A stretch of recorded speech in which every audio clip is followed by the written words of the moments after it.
সকলোলৈ শিৱৰাত্ৰি শুভকামনা থাকিল। শিৱৰাত্ৰি ভকতসকলক খুৱাম বুলি এয়া ক্ষীৰ অলপ বনাইছোঁ।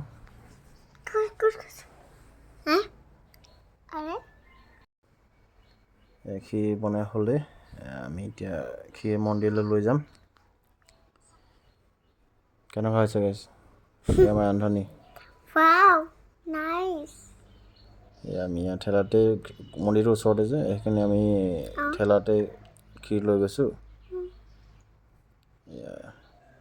ক্ষীৰ দিব আৰম্ভ কৰিছে। ইয়াত মানুহ নাছে প্ৰথমতে। তাৰপৰা ইয়াত মানুহ ভকতসকল আহিছে লাহে লাহে। আমি ক্ষীৰ যিমানক পাৰোঁ আৰু নিজৰ সামৰ্থ্য অনুসৰি যিমানক পাৰিছোঁ খুৱাব চেষ্টা কৰিছোঁ। মা মই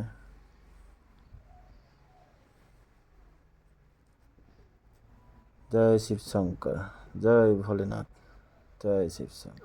সকলোৰে মংগল হওক। জয় ভোলেনাথ কৈ দিয়া। জয় শ্ৰীৰাম।